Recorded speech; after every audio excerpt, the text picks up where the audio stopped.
Hi everyone, the cardiovascular system transports blood around the body, and it's made of the heart and blood vessels. Blood carries oxygen, nutrients, and hormones to the tissues of the body, and carries waste products such as carbon dioxide away from the tissues. Blood vessels is separated into three groups: arteries, veins, and capillaries. Arteries carries blood away from the heart. Veins carry blood toward the heart. Capillaries are thin-wall blood vessels that connect the arteries and veins. Now I'm going to talk about the pericardium. The pericardium seen here highlighted in green is a double-walled sac that encloses the heart, the pericardial fluid and the roots of the great vessels, and is situated within the middle mediastinum.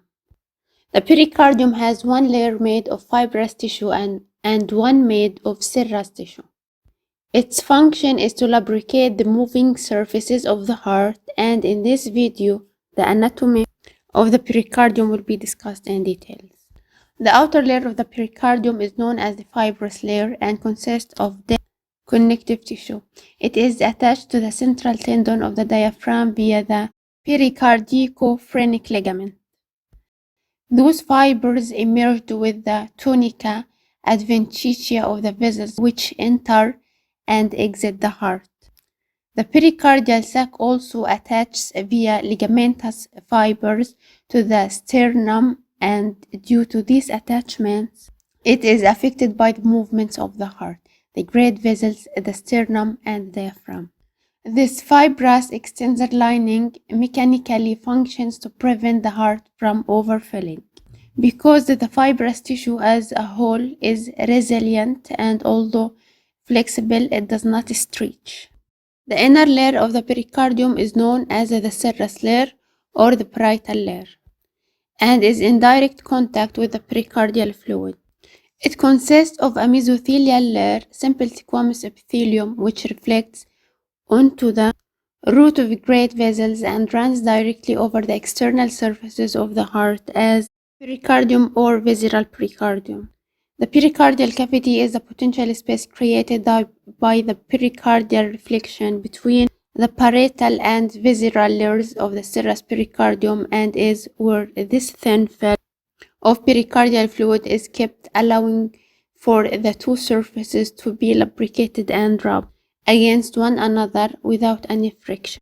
Two sinuses exist within the pericardial cavity that include the transverse sinuses and oblique sinus. The transverse pericardial sinus extends transversely across the pericardium in between the roots of the great vessels, between the aorta and the pulmonary trunk, posterior to the ascending aorta and the pulmonary trunk, and anterior to the superior vena cava. The oblique pericardial sinus exists in the posterior part of the pericardium and is bordered laterally by the pulmonary veins which enter the heart and inferiorly by the inferior vena cava, which is also running to the heart, more specifically between the right pulmonary veins and inferior vena cava and between the right pulmonary vein and the left pulmonary vein. The blood vessels of the pericardium comes from the pericardiophrenic arteries and the internal thoracic arteries. The internal thoracic veins are responsible for the venous drainage of the area. The innervation of the pericardium is by several different branches, including phrenic nerve, which gives sensory fibers that control pain sensation, and the sympathetic trunk, which carry vasomotor fibers. We're going to talk about the heart. Here is the anterior surface of the heart, and back here is the posterior surface of the heart. Inferior surface down here, this is the apex, and up here is the superior surface. Actually, say like the base is going to be pointing toward the right shoulder. So let's take a look at the heart. We're going to kind of go over all surfaces and anterior surface here. So if we look here, you can see this part right here is little fatty. Pouching here, this is actually an auricle. And it's on again, this is over here, this is the left side, and over here, this is the right side. So this is the left auricle, and the left auricle is kind of like a fatty pouch and has some muscle tissue that also allows for it to kind of squeeze some of the blood into atria in that area right behind. This is going to be the left atrium. I will show you when we take this piece off, we can see the right auricle. Alright, if you look here, this is going to be the pulmonary trunk. That's the pulmonary trunk. It's what takes deoxygenated blood from the right ventricle to the lungs to get oxygenated. So that's why it's actually going to appear blue, because it's going to be taking again oxygenated blood from the right ventricles to the lung to get oxygenated. So it goes pulmonary trunk, and then it has this branch over here that we can see. This is actually going to be specifically the left pulmonary artery. We're going to take a look at the right pulmonary artery here in a second. If you look here, we have a big vessel coming out of the heart. This whole aorta right here. So this is the ascending portion of the aorta, and here is the aortic arch. And then you have 3 vessels goes off from the aortic arch. The first branch is called brachiocephalic artery. So it splits into subclavian and the right common carotid. The second one is called the left common carotid artery, and this one is the left subclavian artery. And then we continue with the descending aorta, or actually we say first thoracic and then abdominal aorta. So let's turn this a little bit, and now I turn to the right side of the heart. This is the right atrium right here. If you look here, we have a big nice vessel that bumps into the right atrium, the big systemic vein, which is called the superior vena cava. This vein right here and this vein right here, they emerge together. One comes from the right side and one comes from the left. So this is the right brachiocephalic. This one right here, this one over here is the left brachiocephalic vein. So we got left brachiocephalic vein and right brachiocephalic vein come together and make the superior vena cava, which dumps into the right atrium. There you can see this little veins that kind of like nothing of the back. Here it's actually going to be feeding into the superior vena cava. This is called the azygos vein. We will take a better look to this when I keep turning it around, so we can look at the posterior portion of the heart. If you see here, we can still see a piece of that aorta again. That's going to be the descending. It's going to go down because the thoracic aorta down here. Then you can actually see nice view here of the pulmonary artery. This one is the right pulmonary artery, and over here is the left pulmonary artery. So again, this is our deoxygenated vessel. Remember that they're taking blood to the lungs to pick up oxygen. That's why they appear to be blue. So most people be like, all these are the pulmonary veins. They are the pulmonary arteries. Arteries by definition take blood away from the heart. Veins take blood back to the heart, and then veins that come back from the lungs are going to be oxygenated. That's why these ones are the pulmonary veins, and they are red. Over here are the pulmonary veins. This would be the left pulmonary veins. Left pulmonary arteries are these ones. A pulmonary artery right here is the right pulmonary artery. And down here going to be the right pulmonary veins. So you can see that vein that I showed you before, the azygos vein. It actually comes up all the way from your actual common iliac. It can bring blood all the way up and bypass IVC. Talk about that with its relationship pregnant and one of the other models. Again, azygos vein there, and then we're taking look at the posterior portion of the heart. Now going to flip it back over, and we're going to take a look at some of vessels with the coronary circuit.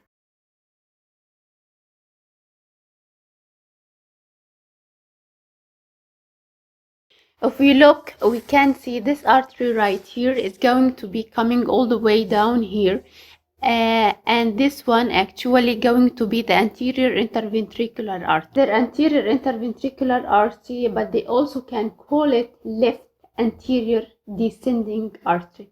Okay, this is one of the most common areas. About 40% of myocardial infarctions actually occur within this artery? Well, due to the blockage of this artery, because it supplies a good chunk of muscle supply the anterior walls of the ventricles on the left and the right, and it supplies the actual anterior wall of the interventricular septum, another branch. So again, this is actually going to be this artery right here, comes off of a specific coronary artery, and that is the left coronary artery. So remember, left coronary artery gives way to two arteries. This one right here, anterior interventricular, again, or you can also call it left anterior descending, and the other one is going to come off of the side over here, and that's going to be this one right here, number 11. That's so the circumflex artery actually kind of wraps right around this auricle. You can supply a little bit of the atrial muscular wall, and it can supply some of the lateral walls of this left ventricular here. Okay, not too common of an area for the myocardial infarctions or blocks clot to form that one. Alright, now we're going to turn it back to over here because now I want to cover the veins in this area. So if we come back over here, what happens is the anterior interventricular artery or the last left anterior descending takes blood to the myocardium, drops off the oxygen. After it drops off the oxygen, it picks up the CO2 and it's going to have to come back through a vein. Well, the vein that is it comes back through is this one running right next to it, that blue vein there running right up. This is called the great cardiac vein. The great cardiac vein, which is going to be number 14 here. Okay, so number 10 is the left anterior descending, or again anterior interventricular. So again, great cardiac vein. Now if I turn it over here, go back to the circumflex artery, what vein over here it drains? That's called the posterior vein of the left ventricle, so that it drains the myocardium and brings the blood back. Right, that we're going to take a look at the branches of the right coronary artery. So if we look over here, this right, the right coronary artery, right here is running all the way down. 155, it's running all the way down. That's called this coronary sulcus. So it's running down this fat-filled groove here called the coronary sulcus. Then it has a branch that comes off of it, right? So this is one branch right here, and this is actually going to be number 8. I turn a little bit better, you might be able to see it. This is number 8 right here, that's the marginal artery. The marginal artery supplies the lateral wall of the right ventricle, right? And then if you look here, it goes in and delivers oxygen to the myocardium.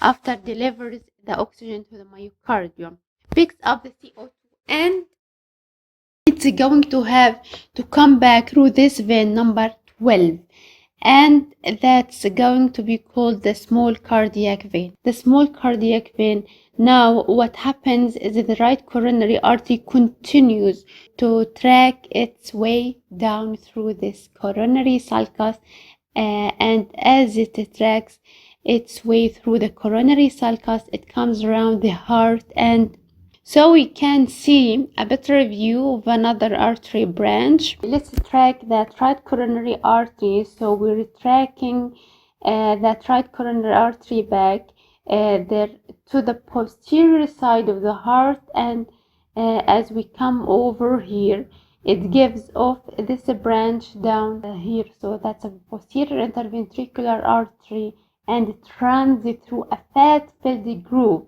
which is called the posterior interventricular sulcus.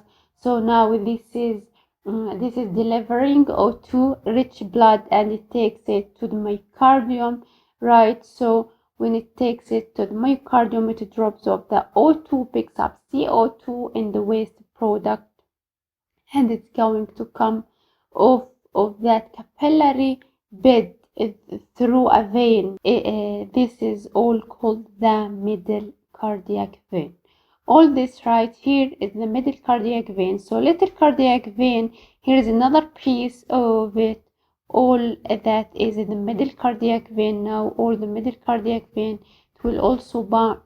It will also pump when it combines with the small cardiac vein, the great cardiac vein, the posterior vein of the left ventricle. All of those will combine the pump that blood into this big vein up here called the coronary sinus, and then the coronary sinus pumps it into this cavity in here, or this chamber called right atrium, and this would be IVC, in inferior vena cava, this big gaping hole right. If I turn the heart a little bit over here, you can see the posterior interventricular artery kind of anastomosis with the marginal artery over here we already saw. So here is our marginal artery, and it forms an anastomosis, a collateral alternative channel for the blood to flow through with the posterior interventricular artery. So if we look here, we got the circumflex artery. Right, this was the one with the branches of the left coronary artery. There is an anastomosis between the circumflex artery number 11 over here and the posterior interventricular artery, so that now it's go to the anterior side to see some more anastomosis. But look over here, this artery coming of another branch of the left coronary artery is the anterior interventricular artery, and it actually comes off, and look, here is another anastomosis with the circumflex artery. So we have the marginal artery over here, and the marginal arteries, look at anastomosis here with the anterior interventricular artery. So we have all different types of anastomosis. That arterial anastomosis provide alternative or collateral routes for the blood to flow to, in case there might be some type of thrombus or embolus or clot. I'm gonna take this part off here to look inside of the heart. Let's take a deeper look of the heart. So we have here two top chambers. This chamber right here is going to be called right atrium. This chamber right here is called the left atrium. So altogether are called atria. Here we have a valve, a nice little valve right here that separates the right atrium from the right ventricle. This valve is called tricuspid. And if you see these little cords coming down from that valve, the leaflet, this is going to be called the chorda tendinea, the little collagen cords, and they're going to be anchored down by these muscles. They are anchored down by these muscles, which are called the papillary muscle. You can see that one right there, 54, and you can see the other one over here, well, which is anchoring down chorda tendinea. Nice. Let's turn it over a little bit more so we can see a couple other structures inside the right atrium. So now that I got a better view, here you can actually kind of see a little bit of tissue. Here that hole is called the foramen ovale, right? And that's what allows for blood to get shunted from the right atrium all into the left atrium, bypass the pulmonary circuit. Well, after the fetus is born, this turns into a scar tissue, and this is called the fossa ovalis. It's just a scar tissue right there. And if you look here, number 26, that little black hole right here, that's the opening of the coronary sinus. So if you remember the coronary sinus, the one who collected the blood from the middle cardiac vein, great cardiac vein, small cardiac vein, posterior vein of the left ventricle, and anterior cardiac veins. That's the part emptying into the right atrium. And again, we already said a tricuspid valve. Here the chorda tendinea, and that the papillary muscle. And again, this whole chamber down here is the right ventricle. So now let's go ahead and take a look here. If you remember, the ventricle are the pumping ones designed to contract and pump blood out of the heart. So what they do is they pump blood up through this pulmonary semilunar valve. Okay, this little crescent shape looks like it that like half a moon, right? So that's again that your pulmonary semilunar valve right there. And remember, we're going to talk about this. It goes up into pulmonary arteries. And if you look right here, I'm going to turn a little bit more. That's little white structure that is called the ligamentum arteriosum. It's called ductus arteriosus in fetal circulation. And it's a shunt that shunts the blood from the pulmonary trunk into the aorta to bypass the blood going to the lungs. So whenever the baby is born, it turns into a ligament, close that hole of right, and it becomes the ligamentum arteriosum. Now let's turn it over more so we can see the left. So here you can see this big hole. That's the opening of the right pulmonary vein. So the blood that's coming from the right lung actually empty into the left atrium of there and that hole. And then if you look, you got these two little tiny holes over here is coming from these veins right here. That's actually going to be the opening of the left pulmonary veins, and they're going to be taking blood from the left lung and dumping into the left atrium again. Remember that this left side is only getting oxygenated blood. The right side is adding oxygenated blood. So oxygenated blood here gets pumped down right through the valve right here. This is called the mitral valve or the bicuspid valve. Then it has these little collagen cord dangling down from leaflets, which are going to be the cardiac tendon. And if you look right there, 154, you can see the papilla muscle right there, which anchor the cardiotendinal route. I want to take another view right here to look inside of the ventricle. You can see this little valve right here is called the aortic semilunar valve. So again, the aortic semilunar valve is what prevents the backflow from the aorta into left ventricle. I just want to give another look at that. That's your aortic semilunar valve right there. You can see this thick part. This structure is called the interventricular septum. There actually can be a little septal defect there where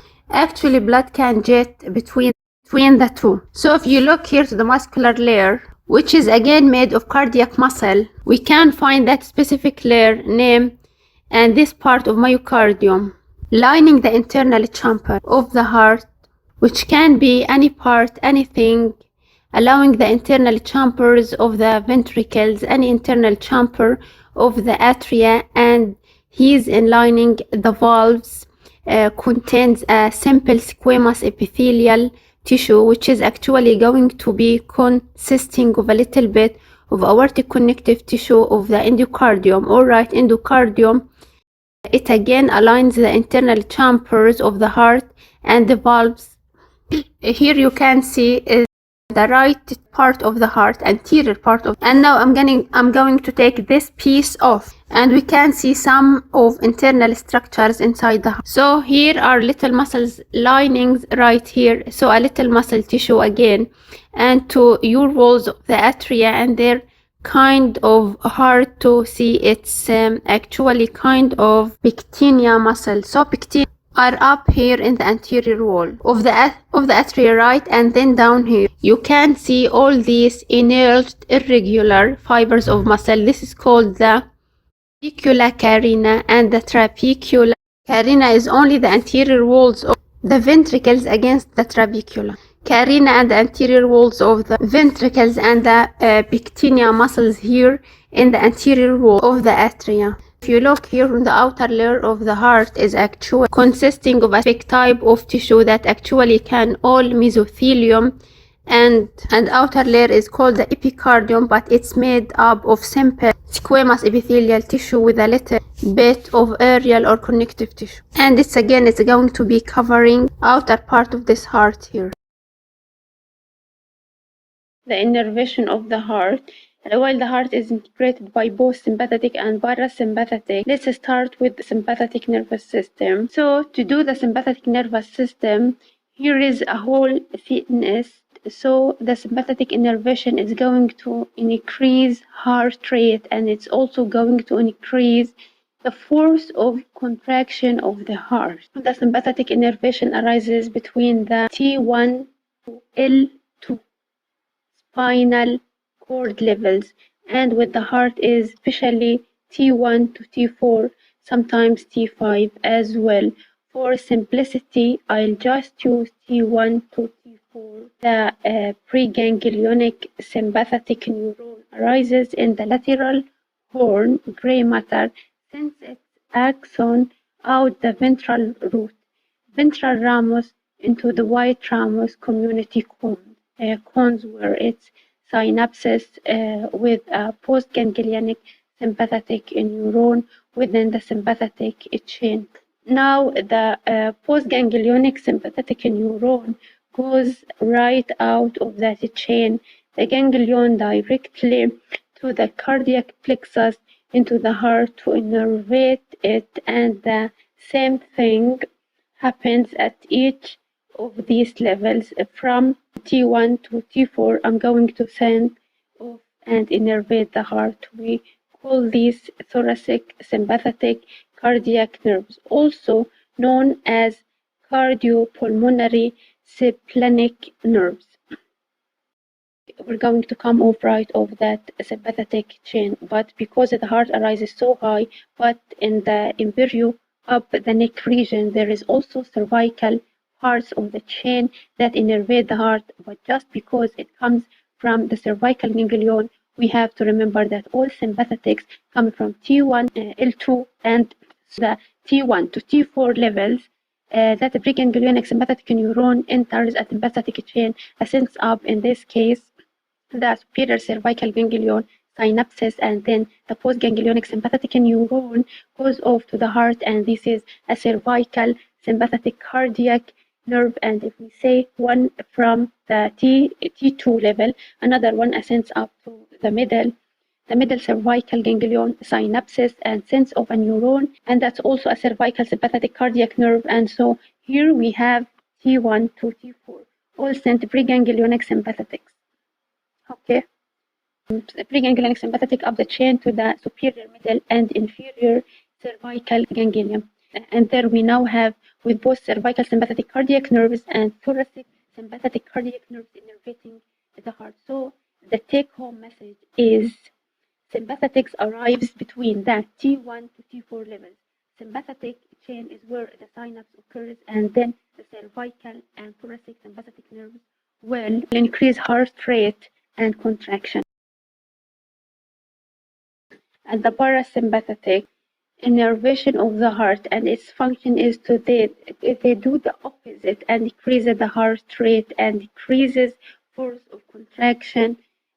All parasympathetic arrives between brain stem and sacral cord, especially at the heart. It's going to be the medulla oblongata, and that preganglionic parasympathetic neuron arises from the dorsal vagal sulcus, and then the neuron exits out to go to the heart synapses with this intramural ganglion, and then the postganglionic parasympathetic neurons within the whole of the heart, while the heart innervates the cardiac muscle or influences cardiac muscle, I should say, when it comes to parasympathetic innervation, the heart vagus nerve. So the take-home message is that the medulla is where this impulse for parasympathetics arises. The vagus nerve is the vehicle to take this parasympathetic innervation to the heart, which synapse in a intramural ganglion and decreases heart rate and contraction. But the heart actually directs has its own self starting conduction between the SA node and AV node bundle of this bundle branches and Purkinje fibers. So it's an established way that it sends a unidirectional pathway of cardiac muscle contraction, and so this ensures coordination, contraction, of the heart muscles, and this is initiated in this SI nodes, a group of impulse generated cardiac muscle cells are not so much contractile. The SA node is the pacemaker because it sends this electrical activity of the heart. It is spontaneously generated by the SA node and then propagates as impulse through the right atrium and the left atrium, and this causes a depolarization sweep that goes to the walls. It will eventually influence now the AV node, which is another group of impulse generating cells. It's an interatrial septum right by the coronary sinus, and it takes the impulses from the SA node and conducts them down to this AV bundle of his, and this is now going to take this impulse through this fiber skeleton of the heart and then send it down the interventricular septum through both the left bundle branch, and this left bundle branch is going to course down and eventually get the apex, and then there is a right bundle branch. It's going to influence the right side of the heart, and these impulses go to the Purkinje fibers that go all throughout the myocardium and the ventricles and ensures the impulse goes from apex and then in courses of ejecting blood from the heart, also influencing those papillary muscles to ensure those AV valves don't slap and prolapse into the atria. So here we have this conduction system of the heart, and so the autonomic nervous system then influence the conduction nervous and conduction system of the heart, and so the SA node is going anyways all the time. It's the pacemaker. What changes the pacemaker is either vagus nerve tells the SA node to slow down or the sympathetics tell it to speed up. So here is another illustration of many of these structures. There is our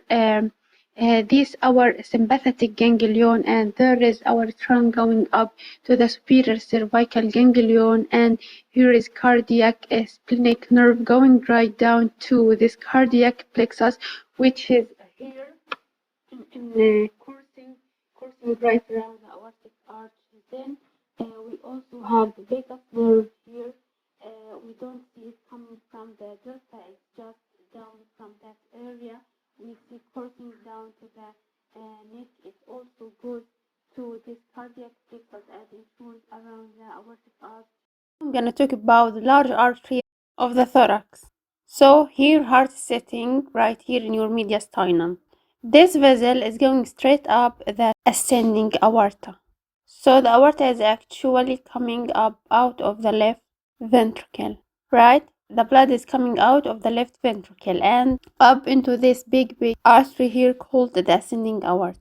You can kind of see the aorta is kind of arching. I'm gonna turn it a little bit here. If you see here, you can tell that the aorta is arching a little at the aortic arch. Now of the aortic arch, there are three really important vessels that come off in a successive order. So the first one that comes off is this number 236, and it's called the brachiocephalic artery. The next one to come off right after is the number 249. This one is called the left common carotid artery. Then after that, the third one is going to be 272 and the left subclavian artery. So really quick recap: brachiocephalic, left common carotid, left subclavian, all coming off from the arch of the aorta. The brachiocephalic artery branches and splits into two arteries. This one right here is number 241, which is the right common carotid artery. And over here, let's turn it a little bit more. It's going to be 237, and that is right subclavian artery. I'm pointing here to the arteries as a quick recap and to the branches. Look at them all.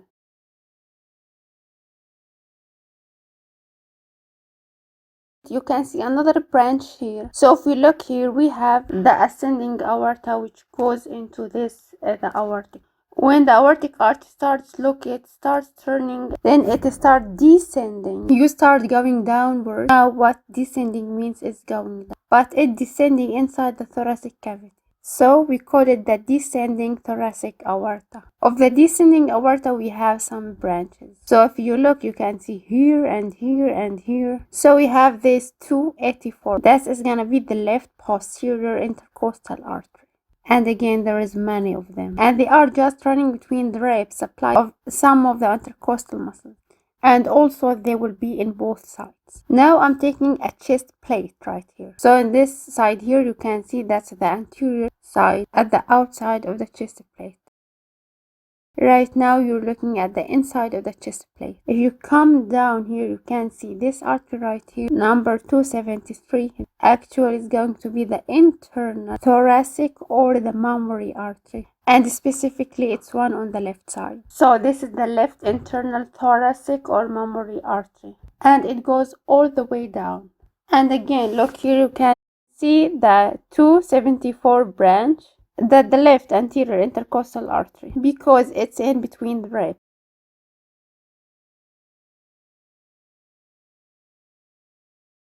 Now I'm going to talk about the pulmonary trunk. Pulmonary trunk origin. The pulmonary trunk is about 5 centimeters long and arises from the upper part of the infundibulum of the right ventricle and the level of the sternal end of left third costal cartilage course. After arising from infundibulum in the middle mediastinum, it passes backwards and to the left and terminates below the arch of the aorta and in front of the left principal bronchi by dividing into the right and left pulmonary arteries.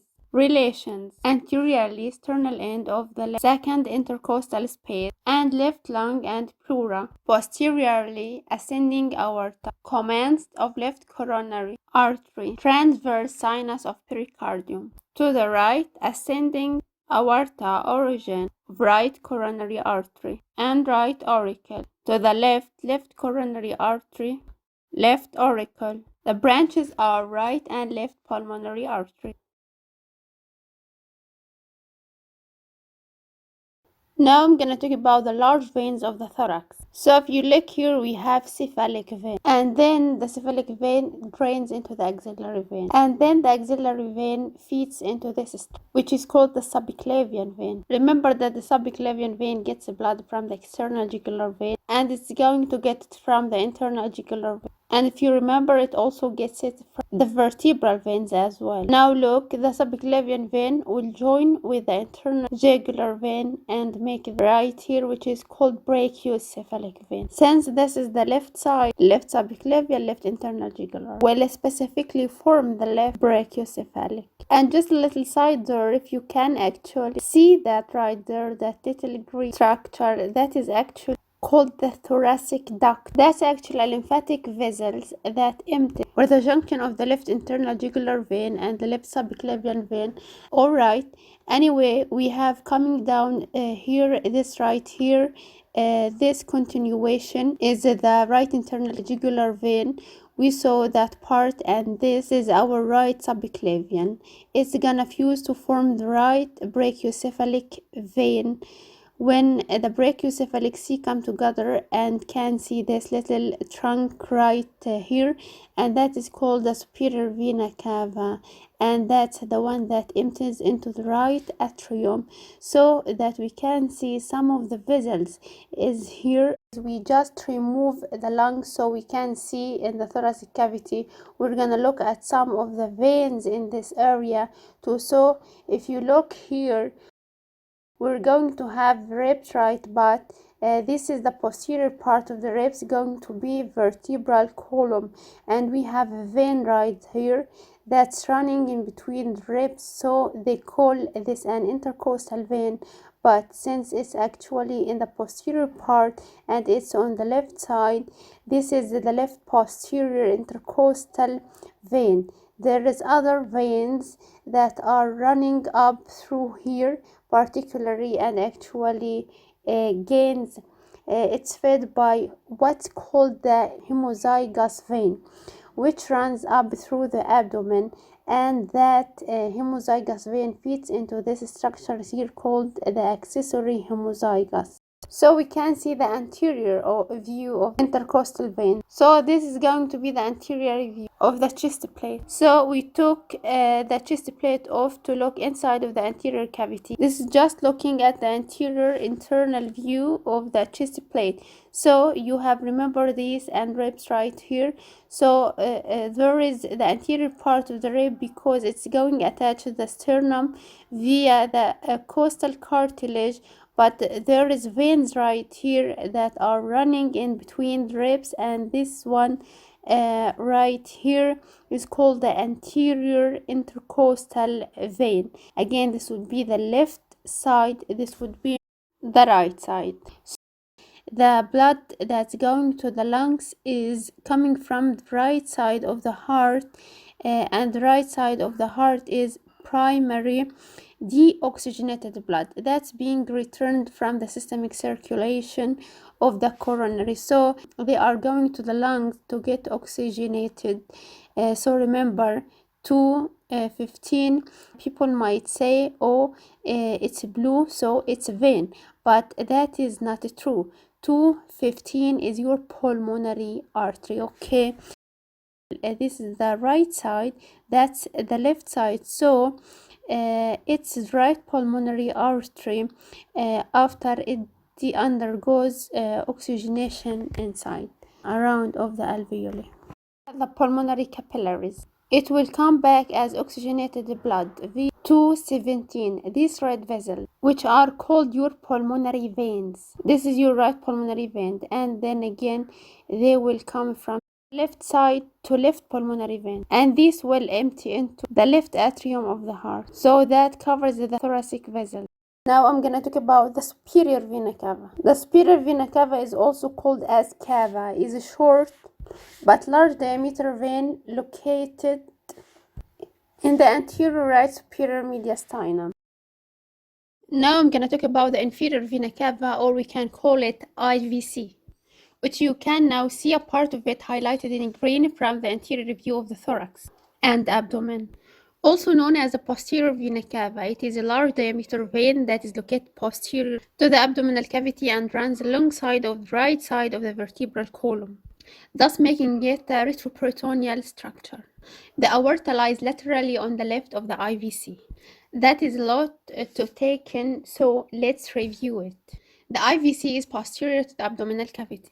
It is on the right side of the aorta laterally. It's posterior to the abdominal cavity. It is a retroperitoneal structure.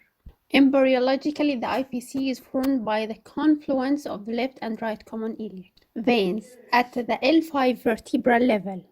It connects with the azygous vein system running along the right side of the vertebral column, and the venous plexus next to the spinal cord. There are other veins that drain into the IVC along its course before it passes through the diaphragm at the caval hiatus at the T8 level. The IVC has a short intra-abdominal course before draining into the right atrium, the lower backside of the heart.